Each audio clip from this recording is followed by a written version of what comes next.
Jack said the idle's a little too low, but wait, I think I still have it set for 1200 just to get it to run, which might just be too high, but I did.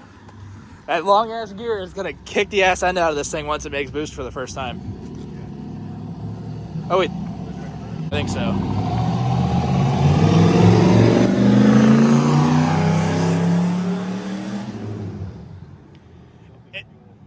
Is it?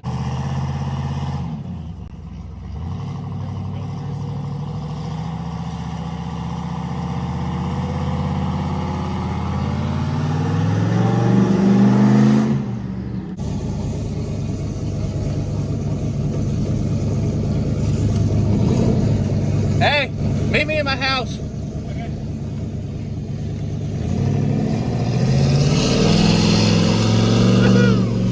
Oh, this is sketchy. It is a little sketchy. In the rain, we're not going to be doing too many hard pulls. Definitely not. Just wipers. Not so good, guy. Yeah, I know. We don't have a fucking defroster. This is not going to go well. Oh, Power fine. I guess if we don't go for it, it'll be alright. God damn. We should put Jack out the sunroof with the fucking squeegee to get You the just gotta wipe off the wipers. They don't seem like they're fucked up. They're just dirty. First drive did not go well. Injectors are leaking everywhere. Not all the way on, right? No, all the way on. Just don't start it. Key on.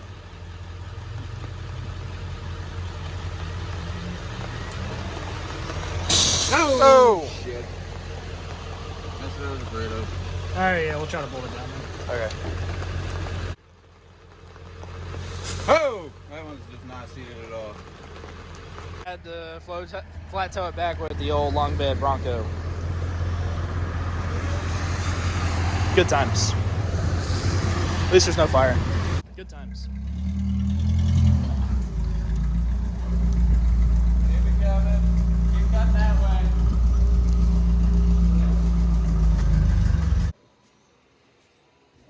All fixed. I think we're going to be alright. I think we're good. Start her up.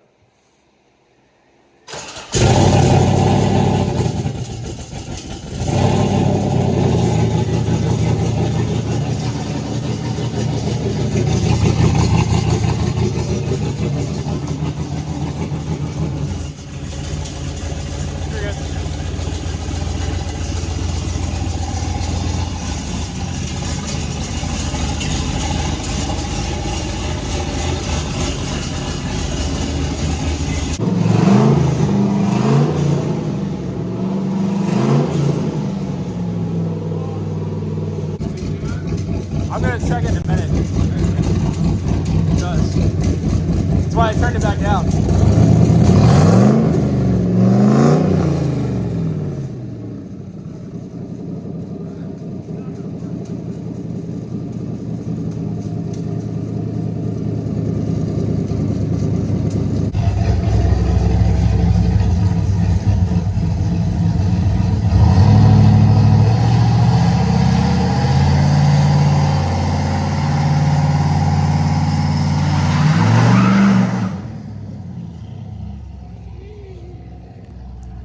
One more.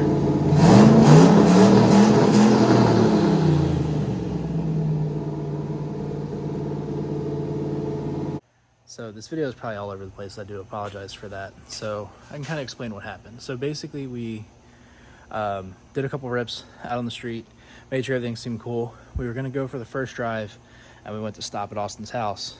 And Jack and I are in the car and we're sitting there like, it really smells like fuel. And I'm sitting there playing with the computer, getting ready to turn the idle down because we had it up at like 1200 and it chopped a little bit, but it didn't really chop the way the sloppy stage 2 is supposed to chop. So I was gonna bump it back down to like 800.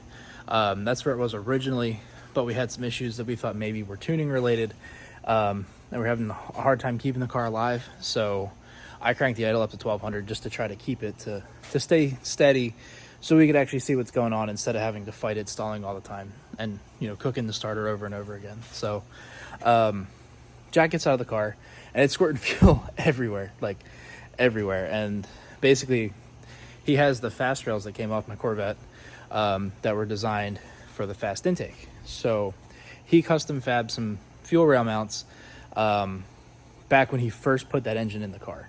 So it ran fine.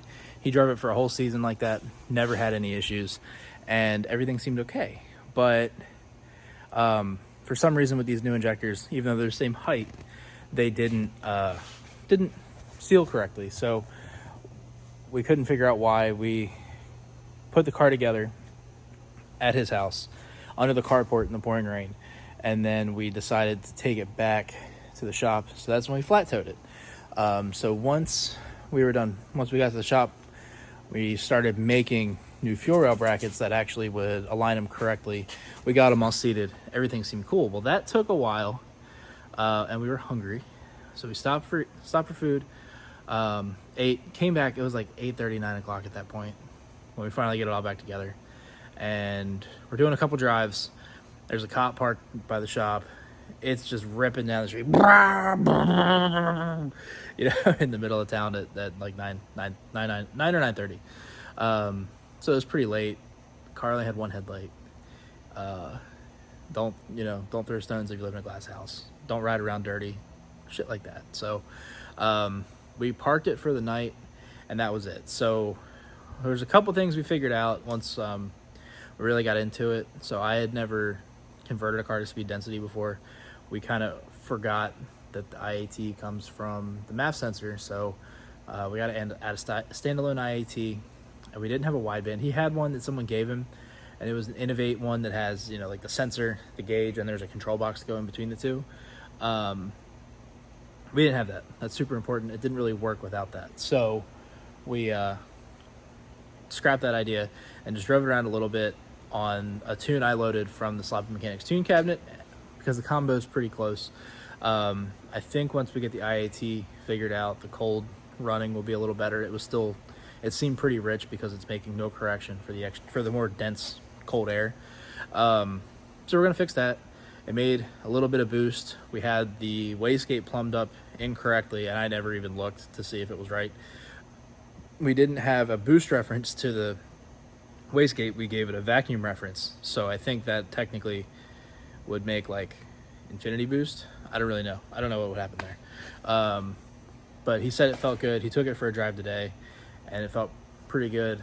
We also had a boost leak at the blow-off valve. The spring that was in it was too light for the idle vacuum of that engine. So it was opening and never really building boost. But when it did, it sounded good. I missed the video where he ripped by, and whether it was a blow-off valve or just the turbo chooching, it sounded insane.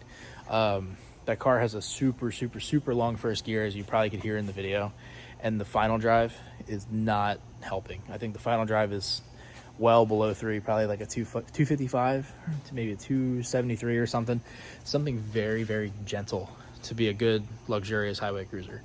But we're supposed to get a Blizzard tonight. We're gonna go back probably next week if he gets the parts we need, and we're gonna dial that thing back in. So anyway, thanks for watching. I'll hopefully have some more 740 videos soon, some more Corvette videos, some 3rd gen shit. So like, comment, subscribe. Thanks for watching. Catch you guys next time.